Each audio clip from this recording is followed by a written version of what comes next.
yet delivers service like an afterthought. How the public is expected to endure endless waiting, but the leaders can endure even a hint of accountability. And the poor are paying twice, once with their money and again with their dignity. If leaders can watch people suffer every single day and still sleep at night, then let's be honest, they are not leading us. They're feeding off a system built on our inconvenience. Tinuod. Katong tanan nga in English, si Mary Ann to ha, dito ako. Okay. Katurang Bisaya ako to. Tinuod. Sa Pilipinas, di lang bala ang makapatay. Usahay kamatayon mo abot gikan sa perma. Hilom, limpyo, o gisulat sa mga opisina nga bugnaw, layo sa mga tao nga mag-antos. Usa ka tika sa ballpen, makatangtang og kwarta sa isa ka government hospital. Ingon sila, permi lang daw job order ng mga nurses o doktor sa hospital. Mauna nga, kulang yun.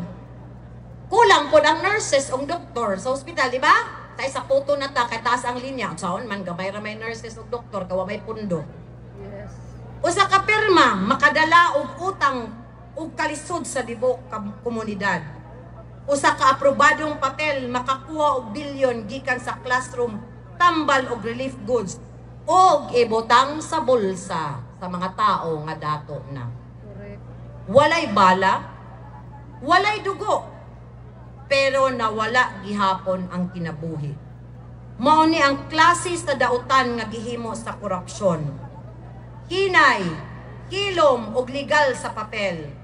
Samtang mga Pilipino naglinya sa puno nga ospital, naglakaw sa baha, ug nagampo nga untana mabuhi ang ilang mga anak.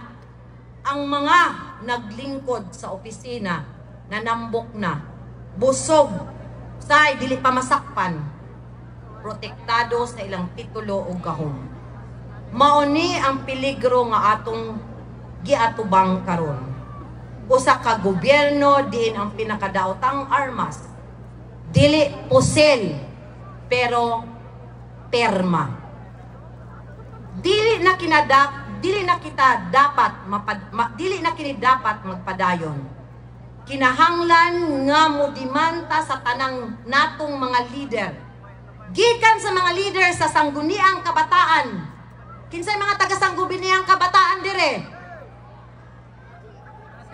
Oh, pag binuutan mo ha, sa mga kagawad sa barangay, sa mga barangay captains, provincial board members, city councilors, governors, vice governors, mayors, vice mayors, congressmen and congresswomen, senators, the vice president and the president.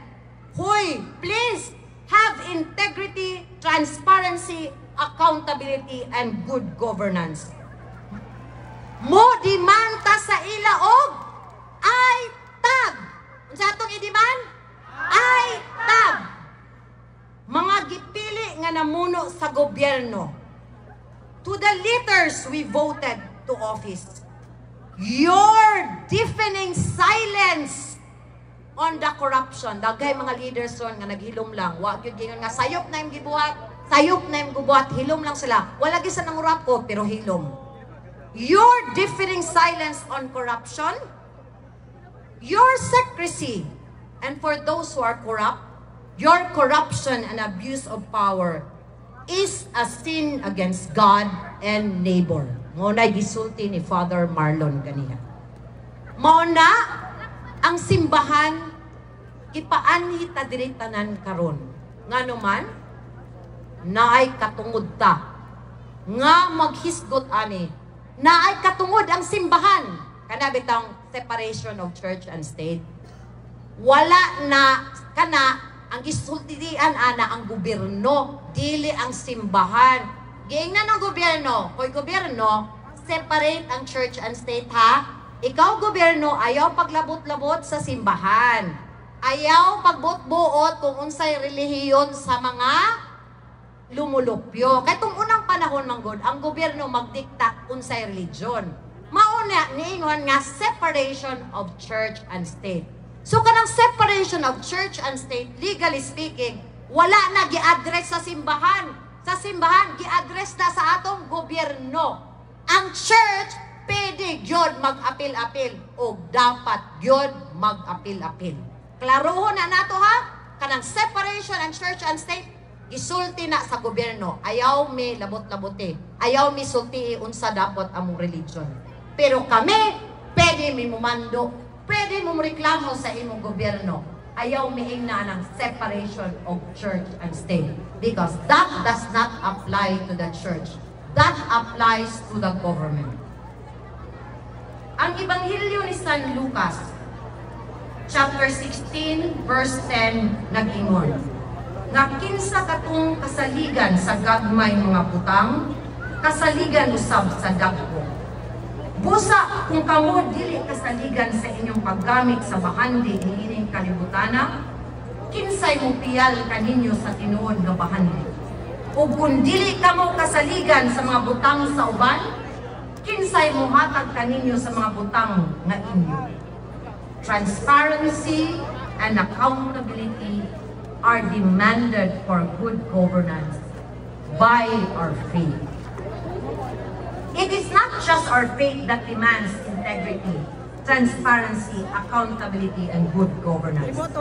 Ang atong batakang balaod, ang 1987 Constitution, nagmando pod og integrity, transparency, accountability, and good governance. Unsay gisulti sa Article 11, Section 1 sa atong Constitution. Public office is a public trust. Public officers and employees must at all times be accountable to the people, serve them with utmost responsibility. Asa ba yung responsibility, ani? Integrity, loyalty, and efficiency. Act with patriotism and justice and lead modest lives. Ang batakaang balaod, nagmando ng ato mga leaders, elected and appointed in government, must lead, unsa to? Modest lives. Patruhon nato, they must lead modest lives. Unsay pasabot sa modest lives sa Bisaya? Kabalo mo unsa na? Pagkinabuhi nga yano. Tanawa atong mga leaders kanang appointed, dili lang ang atong gi-elect. Kanang mga naasa, DPWS, unsa pa nang mga gobyerno. Do they live modest lives? Yano ba ang ilang pagkinabuhi? Lagmig mga sakyanan, branded ang mga bag, branded ang mga sanina. They are violating the Constitution. Maski mayon siya, dato man mi usa mi na elect, dato mi usa mi na appoint in government. But the Constitution demands that nga dapat magkinabuhi sila ngayano. Modest lives. So kung di na nila kaya, di nila kaya mo sakay o kanang PUB, di nila kaya mo sakay o tricycle, mo na yano, right? Di nila kaya mo sud o opisina nga dili aircon, na hawa na mo sa gobyerno. Kay you are violating the Constitution. Klaro diri, oh. Unsay gingon sa Constitution? Lasting and lead modest lives. Before na-elect, before na-appoint sa government, nagsakay og tricycle, nagbaktas. Pila ka tuig nga nana sa gobyerno, lami na kayo og sakyanan. Usa ni ato sa gobyerno, nagkagidlay. Pagsuod sa gobyerno, wala na. Mura kinsa na nga artista. Di ba? Check. Ang pagkinabuhi nga yano, ngano unsay pasabot ana. Ang pasabot ana, magpili ta og mga batasan o mga desisyon nga mas labaw ang integridad, pagsalig sa publiko ug taro nga paggamit sa kwarta sa gobyerno kaysa magpakitang gilas lang sa atong bahande og pribilehiyo. Kita man mo TV, di ba? Unsay lang mga sakyanan, mga luxury cars, isa ka balay na puno og perte kalami nga mga sakyanan, di kabalo si pangalan ana ng mga sakyanan, naman din ang mga sakyanan. Ferrari. Okay? Unsay giingon pagkayano.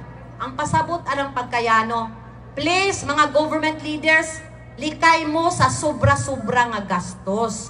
Parehas sa mahal nga sakyanan, dagkong party, dapat simple lang ang balay. Ngano importante pod magpakayano. Kung dato na manggod ka, kung sige nakagsakay anang aircon nga sakyanan nga perte kalami, lami daw na ilang maksakyanan, kay ngano, ngan mahal man na. Kay di ay kung musakay ka ano, maski unsa kalibaong, di mo ma-feel ang kalibaong. Mao siguro na ang atong mga dan, perte kalibaong, kay sila di man nila ma-feel nga libaong di atong dan, no? Mao na dapat magpayano.